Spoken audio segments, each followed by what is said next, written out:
Terima kasih Datuk Yang Ketua. Dungun minta Menteri Kanan Kerja Raya menyatakan persediaan kementerian dalam mengenal pasti jalan dan cerun yang berpotensi runtuh bagi menghadapi musim tengkujuh dalam masa terdekat ini, terutamanya di negeri-negeri pantai timur. Terima kasih Yang Berhormat. Silakan Yang Berhormat Menteri Kanan. Terima kasih Datuk Yang Dipertua. Terima kasih Yang Berhormat Dungun. Sebagaimana ahli Yang Berhormat sedia maklum, negeri-negeri di pantai timur akan menghadapi monsun timur laut. Lepas ini saya rujuk sebagai MTL sajalah.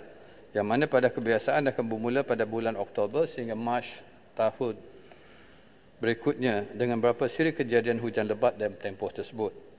Kementerian Kerja Raya sentiasa memastikan kesiapsiagaan yang tinggi dalam menghadapi bencana MTL setiap tahun.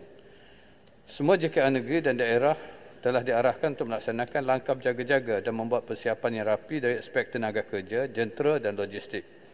Semua jentera dan keperluan logistik telah diselenggara bagi menghadapi musim tengkujuh yang akan datang. Untuk makluman ahli berhormat, Kementerian Kerja Raya telah menghasilkan peta bahaya dan risiko cerun untuk cerun-cerun di sepanjang jalan persekutuan di Malaysia pada tahun 2020. KKR juga telah menghadiri beberapa siri libat urus bersama Agensi Pengurusan Bencana Negara ataupun NADMA serta agensi-agensi lain dan persiapan dalam persediaan menghadapi MTL 2021-2022. Untuk makluman Yang Berhormat juga, berdasarkan 5 buah negeri yang dijangka mungkin terjejas akibat MTL oleh NADMA ialah Kelantan, Terengganu, Pahang, Johor dan Negeri Sembilan.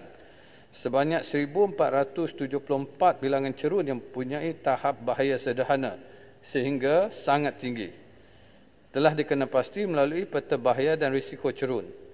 Cerun-cerun yang berisiko ini terletak di jalan persekutuan kritikal di 5 buah negeri tersebut seperti jalan persekutuan FT1, FT3, FT4, FT8, FT86 dan FT185. Untuk maklumat Yang Berhormat juga, jalan kritikal dikenal pasti berdasarkan kriteria berikut. Pertama, jalan alternatif melebihi 50 km. Kedua, jalan utama. Ketiga, kawasan tanah tinggi.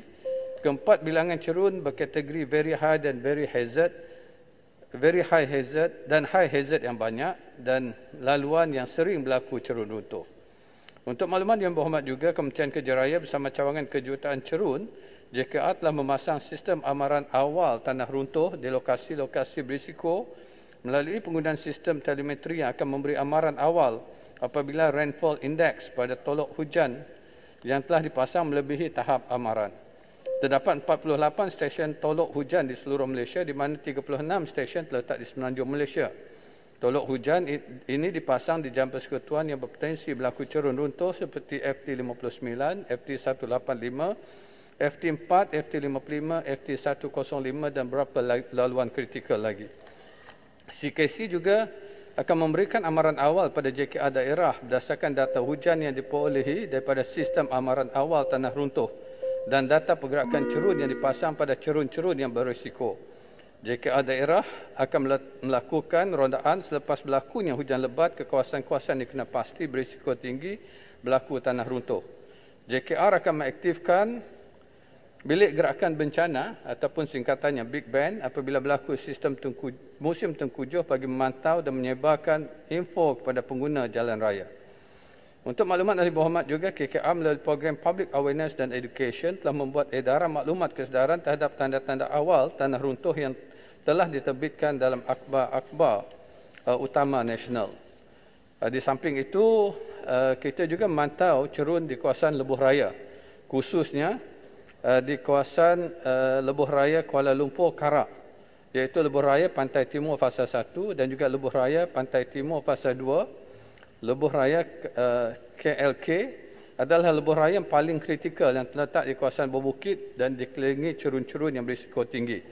Pihak LLM bersama syarikat konsesi Lebuh Raya telah mengambil beberapa langkah persediaan di sepanjang Lebuh Raya bagi memastikan cerun-cerun di Lebuh Raya berada di tahap yang terbaik. Terima kasih.